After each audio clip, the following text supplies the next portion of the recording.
Good morning, শুভ সকাল। কেমন আছো সবাই? আশা করি ভালো আছো। আমিও ভালো আছি। এখন বাজে সকাল 7:30। আর আজকে জানো আমার ঘুম ভেঙে গেছে তাড়াতাড়ি।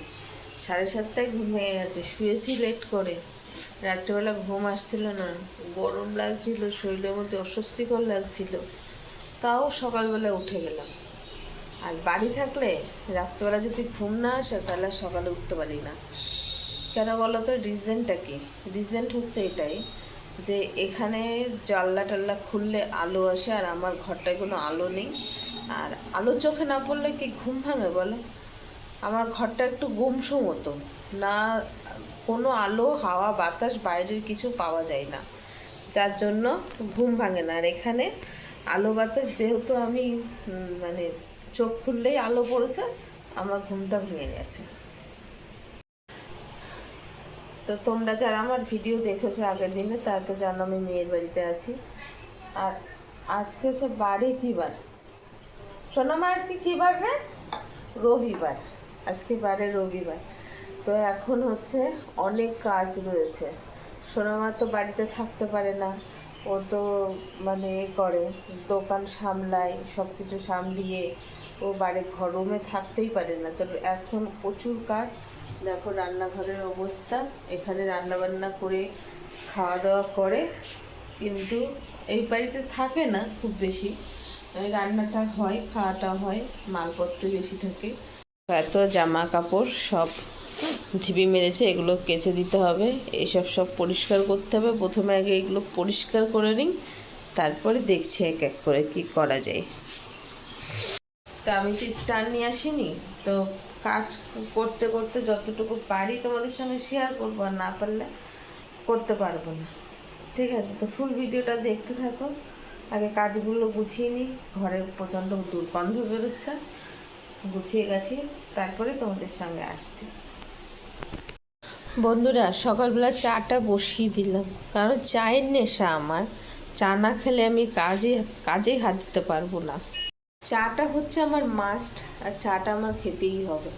বুঝছো, চা না খেলে আমি কাজ করতে পারি না। ঘুম থেকে উঠে আগে আমার চা চাই, তারপরে আমার বাকি কাজ। মেয়ে এখনও ঘুমাচ্ছে। মেয়ে উঠে বাথরুমে গিয়ে আবার শুয়ে পড়েছে জানো। তো ভাবলাম আমি চাটা খেয়ে নিই। আর বাড়ির থেকে একটা ওষুধও নিয়ে আসিনি, কী যে খাবো কে জানে। ওষুধ তো নেই, এখান থেকে কিনতেও পারবো না, সেই বাড়ি গিয়ে আবার ওষুধ খেতে হবে। তোমার চা বানানো কমপ্লিট হয়ে গেল, এবার একে একাই খাই।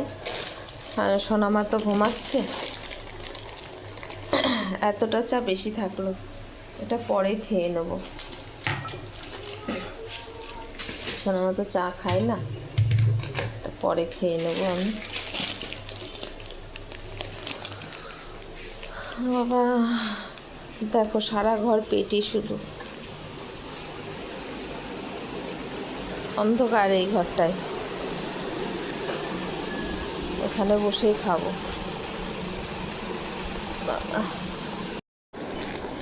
মেয়েটা এত বড় চালাক, বুঝেছ? অক্ষয় তৃতীয়া হচ্ছে সোমবার, আমাকে বলছে মা রবিবারে অক্ষয় তৃতীয়া মানে পুজো আমার দোকানে। তাই শুনে আমি শনিবার দিন তাড়াহুড়ো করে চলে আসলাম। আর এসে আমাকে বলছে, আমি যখন বলছি যে একটু ফল টল কেনার কথা, তখন বলছে আজকে তুমি ফল দিয়ে কী করবে? আমি কেন, কালকে তোর দোকানে পুজো না? বলছি না না, কালকে পুজো না, আমার দোকানে তো সোমবারের দিন পুজো। আমি তাহলে তুই আমাকে অ্যাডভান্স নিয়ে আসলি কেন? বলে কি কাজ রয়েছে না, অ্যাডভান্স না নিয়ে আসলে হবে? আচ্ছা,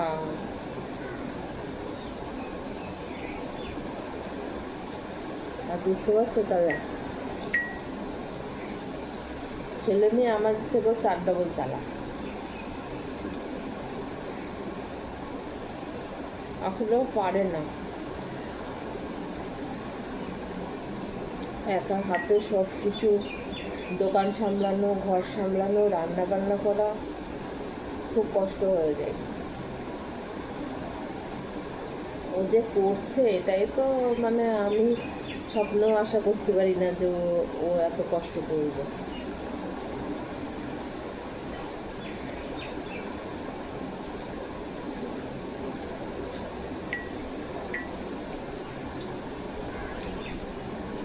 আমি একটা কাজ করতে বললে কাজ করে শীত হয়ে শুয়ে পড়তো, আর এখন ছুটে ছুটে ছুটে ছুটে বেড়াচ্ছে।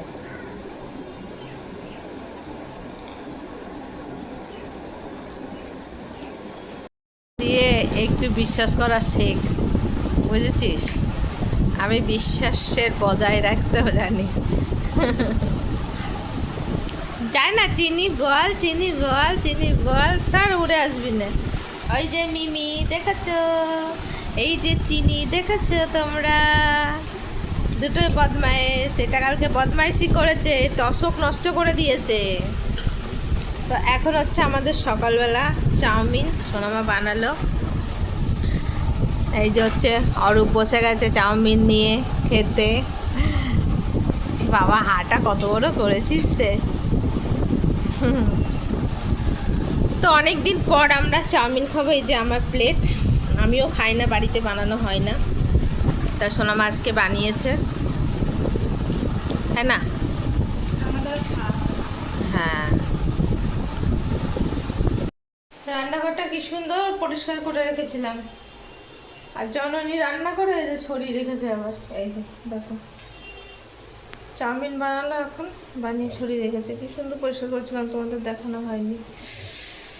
যাই হোক, এখন চাউমিন খেলাম, এখন জামা কাপড়গুলো কাচবো। মুখের মধ্যে লেগে গেছে, ভিজিয়ে রেখেছি এক বালতি।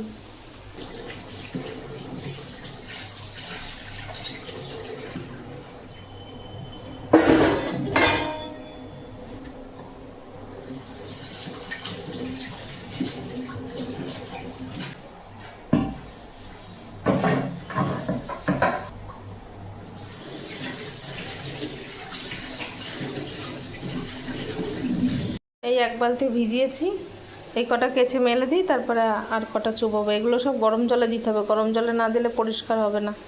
এগুলো হালকা ময়লা ছিল বলে দিয়ে দিয়েছি। ভালো করে কাচাকুচি করে নিই, তারপরে আসছি পরে। এবার হলো জল গরম। দেখো বন্ধুরা, কত কাঁচা নিয়ে বসেছি, এক বালতি কেচেছি, আর কটা ভেজাবো। আর এদিকে মেয়ে রান্না করছে, এদিকে রাইস কুকারও হচ্ছে, এদিকে গ্যাসেও হচ্ছে, দুটোতেই রান্না হচ্ছে।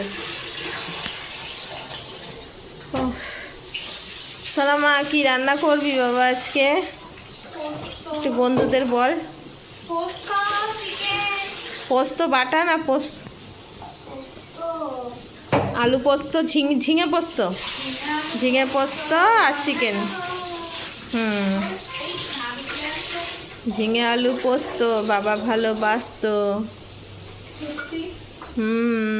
সত্যি সত্যি।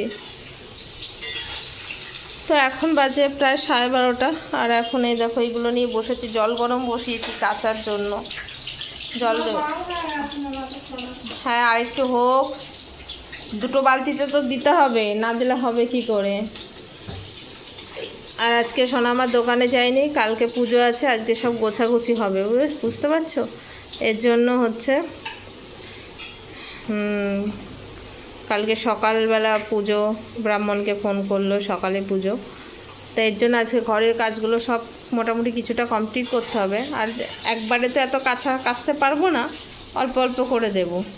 আমি 3 বালতি বোতল কেচে দিই, তারপরে বাকি কালকে তো আমি পুজো দিতে দিয়ে চলে আসবো রুমে, তখন তারপরে এসে যদি ঠিকঠাক ভালো লাগে তখন আবার কেচে দেবো অল্প অল্প। একবারে কাচতে গেলে আমি ব্যথা শুলে মরে যাবো, আমার শরীর এমনি ব্যথা শুলো, হাত পা এমনি অলরেডি ফুলে গেছে, ঘুমও পাচ্ছে প্রচণ্ড। এখনও 2:30 বাজে, আমি এখনও ভিডিও আপলোড দিতে পারিনি আজকে, যেহেতু ওয়াইফাইয়ের মধ্যে তো নেই, ওয়াইফাইয়ের বাইরে রয়েছি, যে আমার ফোনের নেটেই চলছে, এর জন্য ডাউনলোড হতে একটু অনেকটাই সময় লাগছে, বুঝেছো? তো আমি জামা কাপড় কেচে স্নান ফ্যান করে চলে এসেছি, আর মেয়ে রান্নাও করে নিয়েছে, রান্নাও হয়ে গেছে। আর এখন শুধু আমের চাটনিটা, যে মেয়ে আম কেটে রেখে গেছে, তো আমাকে বলেছিল যে মা তুমি আমের চাটনিটা করে নিও, এবার আমি স্নান ফ্যান করে মাথা ব্যথা আসছি, একটুখানি পাখা তলায় গিয়ে বসেছি, আমার আর মনে নেই। তারপরে আমার পুরনো কিছু ভিডিও আমি দেখছিলাম মেয়ের ফোন থেকে, তো সেখান থেকে দেখতে গিয়ে দেখছি আমি আমের চাটনি বানিয়েছি। তো আমার তখন মনে পড়েছে এবার যে সোনামা বলেছিল আমের চাটনি করতে। কড়াই বসিয়ে দিয়েছি, এবার একটু এক হাত দিয়ে করি, দেখি। এক হাত দিয়ে হবে না গো, আমের চাটনিটা বসিয়ে দিই, কারণ গ্যাসটা বেশিক্ষণ পুড়িয়ে লাভ নেই। তো লঙ্কা টঙ্কা দিলাম না বুঝছো, শুধু সর্ষে ফোড়ন দিয়ে আমের চাটনিটা বসিয়ে দিলাম। এবার একটু লবণ আর তেল দেবো, লবণ আর তেল বলছি কেন, লবণ আর হলুদ দেবো, ব্যাস। দিয়ে একটু চিনি দিয়ে দেবো, একটু ঝোল হবে, চাটনি তো করবো না, আমের ঝোল, ওটা খেতে ভালো টেস্টি হয়। আমার তো ভীষণ ভালো লাগে আমের ঝোল খেতে। একটু জল নিয়ে আসি। দেখো আমের চাটনিটা এবার বসিয়ে দিয়েছি, এবার একটু ফুটলেই না চিনি দিয়ে নামিয়ে দেবো বুঝেছো। তোমরা কে কে এরকম পছন্দ করো আমাকে অবশ্যই জানিও। সোনামা আর অরূপ ওই দেখো দুটোই মিলে স্নান করাচ্ছে মিমিকে আর চিনিকে দরজা বন্ধ করে, কারণ ওরা দরজা খোলা থাকলেই বেরিয়ে এসছে, একবার বেরিয়ে চলে এসেছিলো জানেন তো, এত বদমাইশ। আর জানো সোনামা যে গেম খেললো, আজকে পুজো না কালকে পুজো, আমাকে কালকে 6টার সময় হচ্ছে যেতে হবে দোকানে, স্নান ট্যান করে সব কিছু করে নিয়ে 6টার সময় যেতে হবে। সব কিছু আর করতে পারবো না, 6টার মধ্যে পুজো শুরু হবে, তাই সোনামা ফোন করেছিল ব্রাহ্মণকে, ব্রাহ্মণ বলে দিল। তা আজকে যতটা পারলাম কাজটা আগিয়ে নিলাম, বাকি কাজগুলো আবার কালকে করব। কিছু জামা কাপড় মেলে দিয়েছি, আর এখনও অনেক কিছু রয়েছে। হ্যাঁ বন্ধ, দরজা বন্ধ, এখনও প্রচুর জামা কাপড় মেলতে হবে, বালতিতে ভরা। তা আজকে কার্টুন দেখ, তাহলে কার্টুন দেখতে দেখতে ভাত খাবি। আমার ফোনটা দেবো, আমার ফোনটা চার্জে দিতে হবে। আমাদের এখন খাওয়া দাওয়া চলছে, আর সোনামা রান্না করেছে আলু পোস্ত, মানে কি ঝিঙে আলু পোস্ত, আর এখানে হচ্ছে চিকেন কষা, আর এটা হচ্ছে আমের চাটনি। এই যে একদম আমের চাটনি না, আমের ঝোল, আমের ঝোল হেভি লাগে, আমের ঝোল একদম সবার লাস্টে খাবি, দারুণ লাগবে।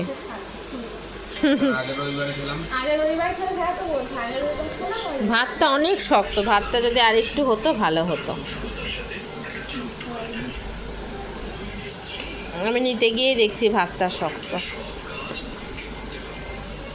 আমি অনেক দিন পর পোস্ত আলু পোস্ত খাচ্ছি। ভালো হয়েছে, টেস্টি। তাহলে আমি একটু খেয়ে দেখি কেমন হয়েছে, দেখে তো মনে হচ্ছে ভালোই হয়েছে। ভালো হয়েছে। অনেক দিন পর, তোর বাবাই তো আনেই না পোস্ত, তা কী রান্না করব। আমি 1 বছরের মধ্যে পোস্ত খাইনি, এই 1 বছর পরে খাচ্ছি। ওই বাড়ি গিয়ে এখনো কোনোদিন পোস্ত খাইনি। সব আনতে পারে, পোস্ত আনতে গেলে নাকি গায়ে জ্বালা লাগে।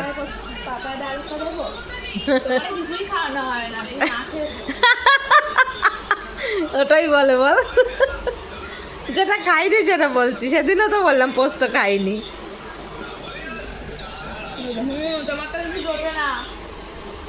তুমি তো না খেয়ে থাকো, তোমার তো দিই না তো আমি। চলো বন্ধুরা খেয়ে নিই।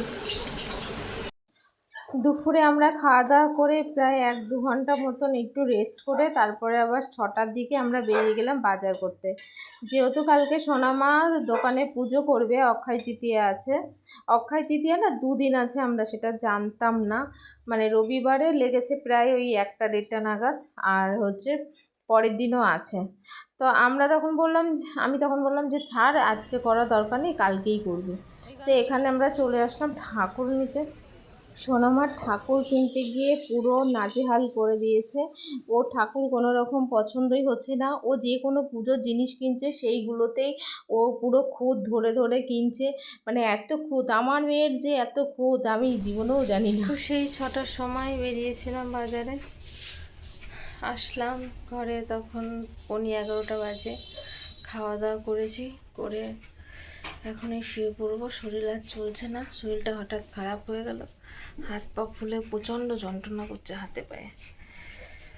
তো এখন খেয়ে দিয়ে শুয়ে পড়বো, তার এখন আর কিছু বলার নেই। সোনামা বাজার করতে গিয়ে অনেক টাইম লাগিয়ে দিয়েছে, তো এখন আর চলছে না, শুয়ে পড়বো, ওষুধ খাবো, কিছু। তো আজকের মতন ব্লগটা এখানেই রাখছি, দেখা হচ্ছে নেক্সট ব্লগে, কালকের থেকে আবার নতুন ব্লগে। তো ততক্ষণ টাটা।